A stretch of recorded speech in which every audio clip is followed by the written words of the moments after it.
I am Nonnie Christine Igbuna. I am 15 and I joined Authoring Action with the Audacity Ensemble, but now I am Assegai. I think it's important that we convey that we have come far. And I think a lot, especially with my writing, I don't want to say bash things, but I'm critical of the issues that I see. And so, but I always try to make them better, to at least state a solution for them. So I want to show that, yeah, we do have a ways to go, but we have come far. And that's something to be proud of. So however the installation looks, like we started somewhere and we are here now, and that's something that's great and wonderful from where Winston started, and then with tobacco, with everything, and with the Reynolds family and everyone just building it up to being where we are now. I think that's great. So, like, I didn't know about the strike, the big RJR tobacco workers going on strike for fair treatment and all that. I didn't know about that, but I learned that, and I learned that like the percentages. That's like a main part of my piece to me, because I didn't realize that. I thought if I looked up Asians in Winston-Salem, I would get like a tiny percent. And yeah, it's only 1.14%, but that's a lot of people still.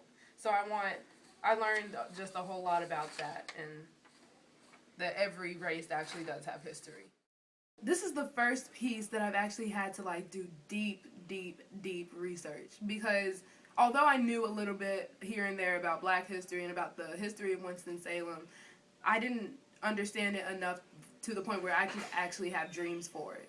So the fact that I now understand at least race relations and the history of tobacco and a little bit about each thing in Winston-Salem, it's so much easier for me to be able to come up with my dreams. And so I think imagination installation is great, because whether you know it or not, you do have dreams for Winston-Salem, and you do have things that you want to see happen. So it's great that there is actually something that is helping people understand and relate their dreams to others. My dream for Winston-Salem is that all races will be recognized and all races will have a place, because I feel like it's just blacks and whites that have a place, but there are Hispanics, there are Asians, there are Native Americans, there are all types of people in Winston. So I feel like they should all have a place, and I want everybody to not only have a place, but to have an equal place. And a part of my piece actually says, I have a dream that one day all these different colors in Winston will merge into one, the color of equity. I want everybody to be equal, and I want everybody to have an equal and fair chance. When will you learn? The fact of the matter is that the facts are dynamic.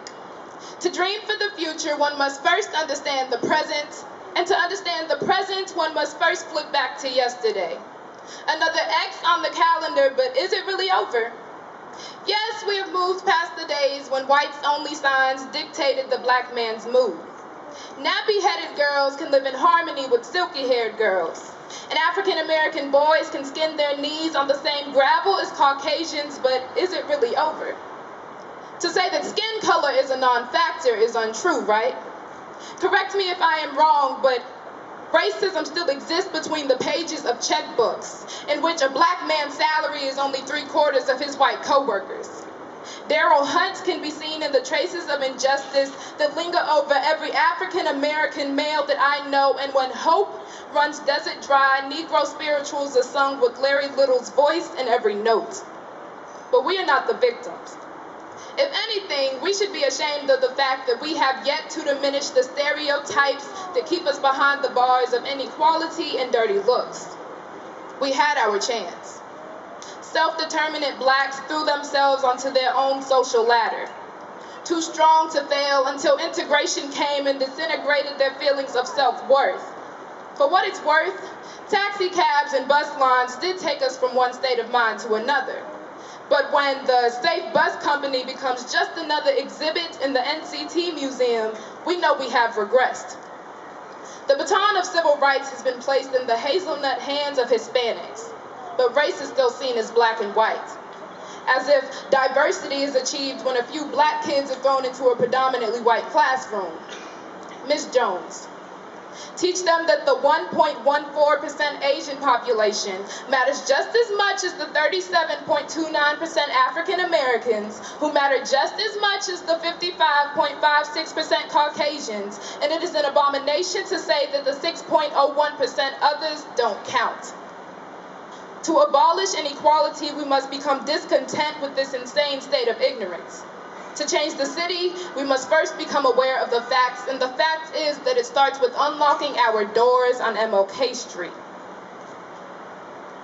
The RJR tobacco workers got that message back in 1943. Streets lined with people trying to stretch Dr. King's legacy more than they stretched $1, but I have a dream that one day all these different colors in Winston will merge into one. The color of equity, which shines bright as a man's first earned dime. So yes, let freedom ring, but so shall equality, because the sound of harmony is just so perfect.